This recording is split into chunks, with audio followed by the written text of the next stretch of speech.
Hey everybody, it's Thursday night. It is chemo day, so I'm on here Thursday night feeling pretty good. It's been a really great week. I've actually felt much better than usual. I felt better over the weekend, which was amazing, better than I usually do. It was a great work week. It was just, everything was great this week, so I'm really thankful for that.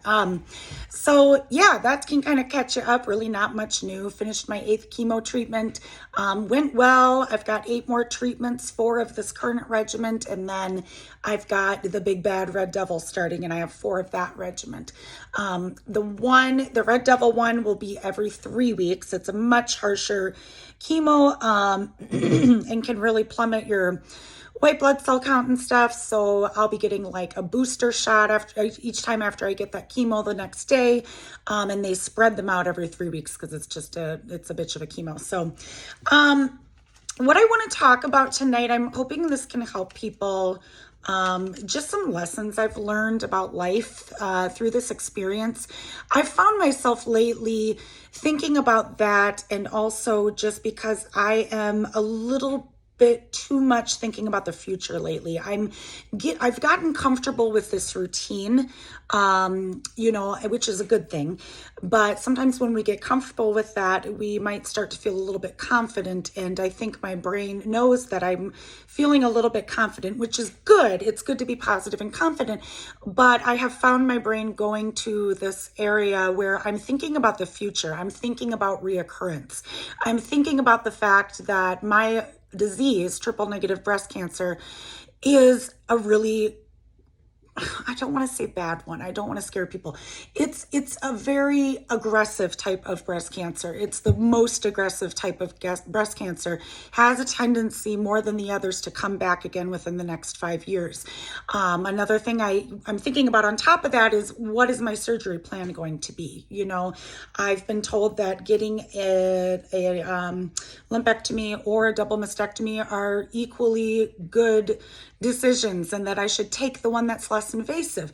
But then I hear things like, well, if the breast cancer comes back and there's no breasts for it to come to, it's going to go elsewhere in the body. Or if you get a lumpectomy, there's more of a chance that it can come back in your breast. It's just, there's so much to think about. And I just found myself getting a little bit scared about how common it can be for it to come back, either in the breast or elsewhere in your body, like your lymph nodes, or as a secondary cancer in your liver or your brain, or what's another one? I can't remember. In your bones. It's like, holy crap. It's hard to think about how this is always going to be in your mind, right? So I'm trying to not go there. I'm trying to just be like, stay where you're at right now, and just keep going, and trust my team, and trust that my care team, and trust that we'll be making the best decisions. But yeah, it's just one of those, it's where my brain's been going lately. So I thought we could do something positive here and just kind of talk about some things I've learned while going through breast cancer. And I kind of figured out it really kind of boils down to 5 main themes. The first being the importance of human connection is huge. And I've always known that, okay? So it's funny when some of these lessons I've already known, or I've already learned, okay, but they solidify even more what I already have learned, or I'm learning it in a deeper way. So the importance of human connection is huge. It's okay for more things in life to take a village. I think that humans, and I for a second there I was going to say especially women, but really maybe especially men, have a hard time asking for help, right? And letting things letting the village help you with whatever it is. It doesn't, I feel like in this society, we feel like we have to have a big enough reason to ask for help. And really that's not true. It's kind of like, if you need help, there are people that want to be there for you. I've had people come out of the woodwork doing things, and everything means so much. I've got a friend that's sending me a card every week. I've got, and a lot of these people I don't even know super well, but they care. They want to be there for you. People truly care. And I want to bring this up too. There are some people that don't know what to do. They don't know how to support you. They might say something to you like, how can I help? Tell me what I can do to help. those people want to be there for you. And I know it's hard to accept help from these people because you don't want to say what to do. It's easier when someone will say, I'm going to bring you a meal, or they sign up on your meal train, or they donate some money, or they, they have bracelets made and they sell them, like, some moms of students of mine that have done at work, they take action, right? Some people want to take action, but they really just don't know what to do. Give those people something to do. They want to be there for you too, and give them something to do, because not everybody really knows. It just knows what to do or how to deal with it, or they're upset about it or whatever. So going forward too, I've always been one that likes to help others. And I think a lot of people know that about me, but there's some ways that people have helped me that I've not been there necessarily for other people. And maybe it's because I never really knew how much it was needed. So that's something that I'm learning I want to do going forward, is be there for people in much even smaller ways that end up being bigger ways for them. I think another lesson I've learned, the second one, is to be really mindful of what you put in your mental, where you put your mental energy. Okay. And where you invest your time in. Where you invest your time is what I mean to say. So your mental energy and your time. So I think, at least for me, I had a tendency to fixate on the wrong things. Like, maybe this is just an example, this doesn't mean this happened to me, but maybe I had a bad interaction with a coworker, let's say, or a friend, and I just fixate on that and worry about it, right? And feel that maybe I have to fix something. Sometimes people are just having a really bad day, or sometimes it's okay to just disagree and not come to a conclusion, right? We can ruminate on what someone said, or what they chose to do, or that they did something differently than we would do. This stuff is, you got to live and let live, right? We can't fixate on this stuff. We are separate individuals from other people, and also physically and mentally, don't work yourself to death. I have just seen so many people around my age are just working themselves to death. What matters in life, I know we're trying to prepare for our children and all that, and that's great. But I'll tell you right now, life is not guaranteed. Spend time now with the people you love and who love you. Money is really not as important as people think it is. Working yourself to the core is probably one of the most unhealthy things that you can do. I've seen that in my own life with people who I love dearly, and it's just a bad thing. So where are you investing your time? Ask yourself that. In your energy, is it positive? Because we need more positivity. I am a firm believer that the body keeps the score. I love that book by Russer Vanderkolk. It's a dry read, but it's really good. But I think that when we're not taking care of the mind and the body, we invite sickness into our lives. All right. And I am one who, I think that is part of the reason this has happened to me, is because I wasn't taking as good a care of my mind and my body. I was getting really good at taking care of my mind, but I wasn't taking as good a care of my body. So take care of your body and your mind. It really matters. It really, really matters. I had made some really positive, healthy choices in my life right before my diagnosis. It is not lost on me that I believe that was a God thing. But there's more that I need to take, and choices that I need to make going forward right now and even after. And I think I've brought that up before on my channel. But another thing I want to bring up, this will probably be like the fourth thing.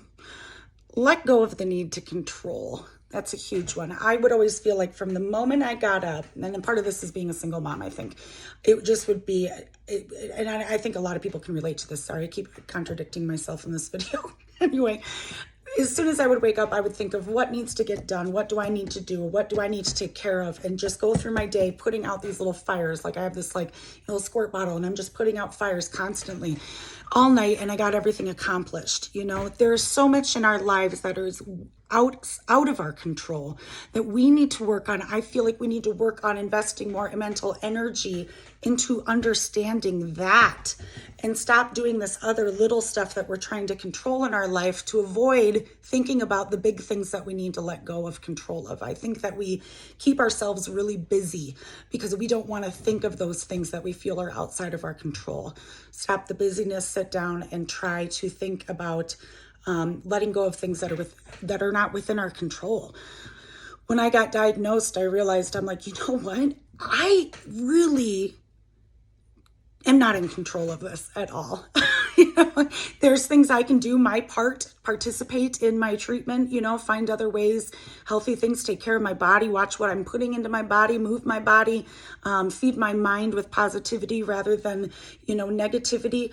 But really a lot of stuff like cancer landing on you is not within your control, but there's things you can do taking care of your mind and body to make those chances, to decrease those chances of it. I really do truly believe that.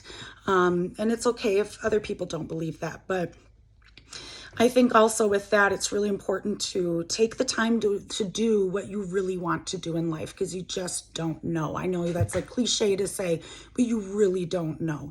You don't know how you're going to feel. You don't know if you're going to get sick. You don't know how long you have, and it's just take the time to do what you really want to do. Don't wait, just to do what you really want to do.